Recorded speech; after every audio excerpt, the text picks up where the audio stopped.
Hey everybody, this is Jim at SP500chart.com. It is after the close on unlucky Friday the 13th in April, and we're going to look at the S&P 500 and take a look as well at the week to see what worked and what didn't work in as it regards technical analysis. But before we do this, I've got to remind you that this is being brought to you by SP500chart.com, using time-honored techniques to understand modern markets, featuring daily technical analysis videos of the S&P 500 index, and that the website and the video are for educational purposes. I used to be able to talk. They are for educational purposes only. Nothing stated at the site or in this video is intended to be used as investment advice. I can draw lines on charts, but you have to draw your own conclusions from your own research and make investment decisions that are suitable for your personal financial situation. I am not a licensed financial professional. I'm just a guy who draws lines on charts. So let's take a look. Okay, we're looking at a 10-minute chart.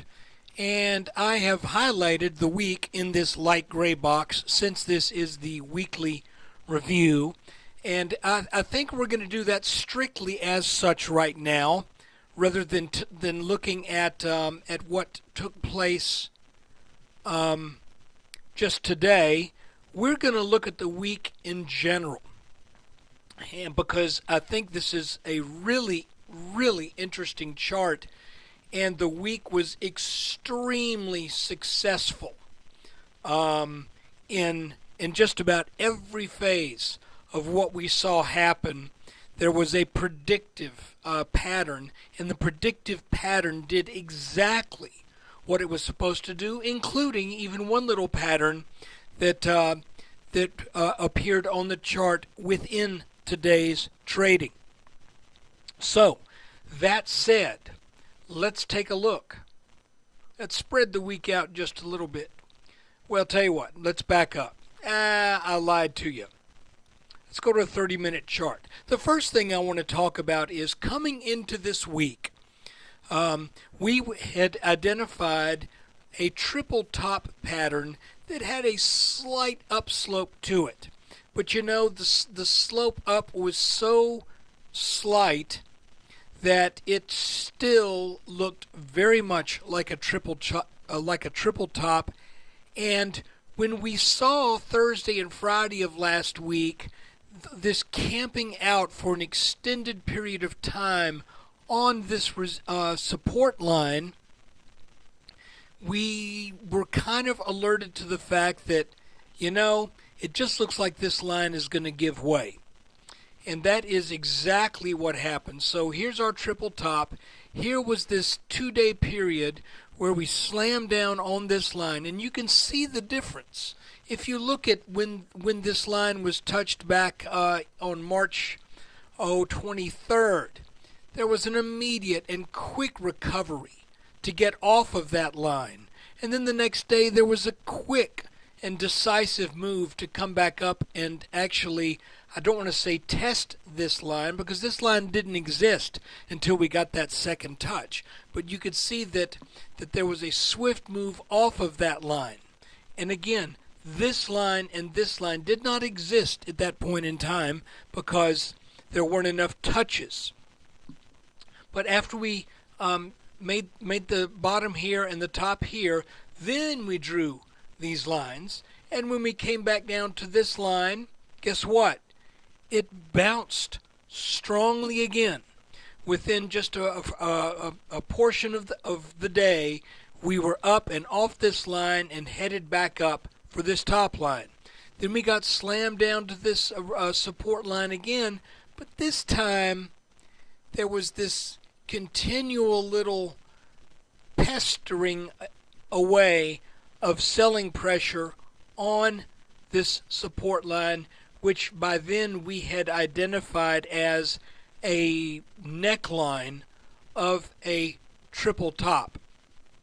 Now, I also mentioned that if you were a futures trader, you would have seen that the E-minis had not formed a triple top with a higher top here, but in fact the futures were a head and shoulders top. They just traded a little differently. Same gist. And we identified a minimum target from this pattern of about 1368. Now, let's move on to this week. Once the chart will come to daddy. With that in mind, 1368, and this pesky attempts to break this neckline, we came into this week with very open to the idea that this line is going to break, that this is a triple top, and that's exactly what happened at the open, really with a gap down. And the entire day, the S&P spent just kind of meandering upwards. We identified this meandering upwards as a likely bear flag. And there were two reasons why we did that. Well, the first was it had the right shape. Second, it came after the right kind of move. And third, there were three reasons, not two. And the third reason is this move down had not yet made the minimum target, which was 1368. So, having identified that, here we come Tuesday morning. The market breaks down out of this little pattern, then comes back for a little bit, and then starts to head down in what was a very tradable pattern. We didn't just gap down out of this, we fell down out of it. Okay? Now, here's the interesting thing. By Tuesday, I had identified, since we now had this as an established low, and this is an established low, we drew this channel that is on this chart in red. And Tuesday, you could see there was strong selling, but that selling took the S&P underneath this support line. And I mentioned after in Tuesday's video, I said, you know, the fact that we are under this line tells me that this is likely at least a short-term capitulation. And don't be surprised if this market jumps right back up into this channel. Wednesday morning, we gap up back into the channel.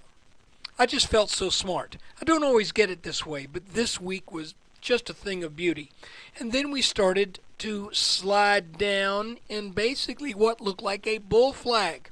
And at the end of the day, on the 11th, I said, you know, this could be a bull flag. We may be getting ready to break out of this 6-day downtrend. Let's see if that happens.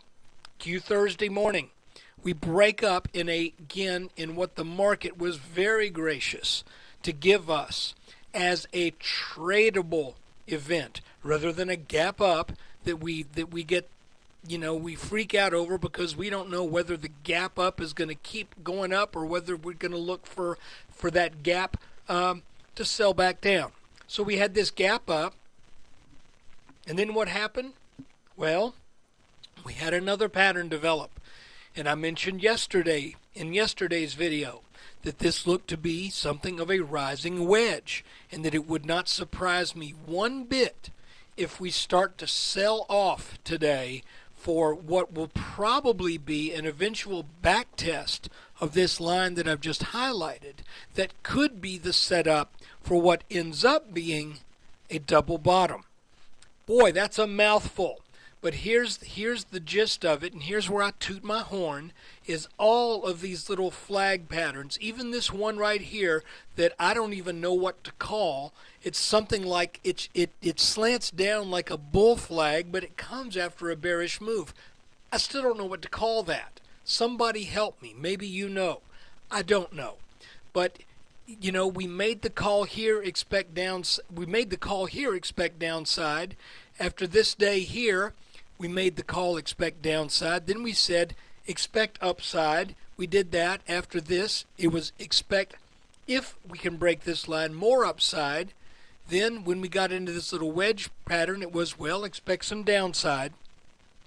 That brings us to today, where the market traded sideways after this initial move down, the S&P traded sideways for much of the day and then encountered more weakness, showing that this little sideways pattern here is playing out like a continuation pattern, and I don't think we're done with the weakness.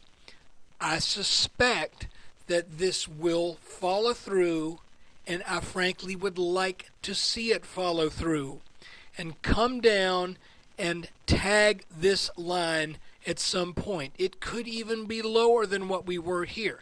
Now, when we talk about double tops and double bottoms, the bottoms don't have to be exactly the same level.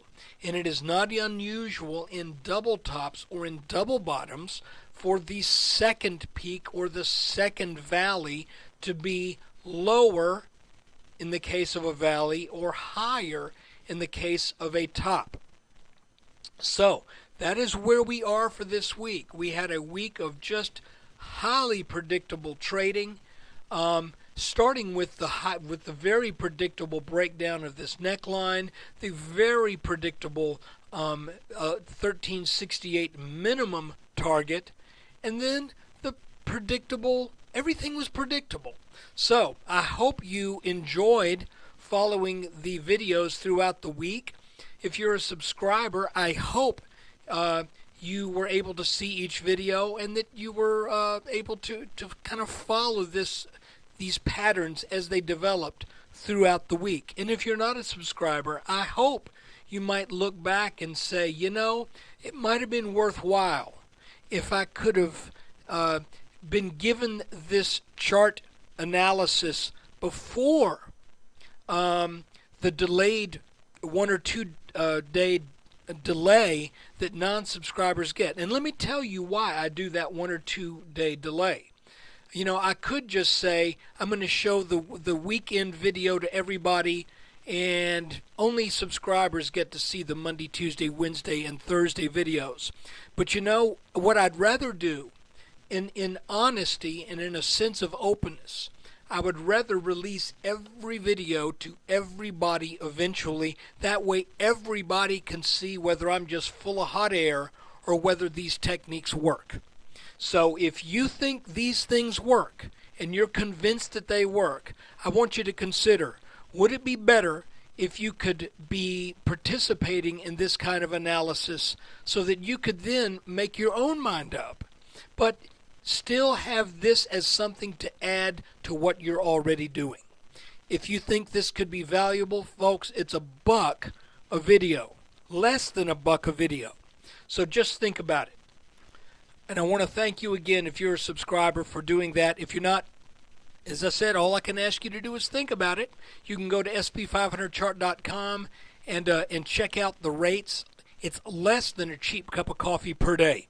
You know, what can you get for less than that other than a cheaper cup of coffee? Well, you can get these videos. Hey, thanks for watching. Take care.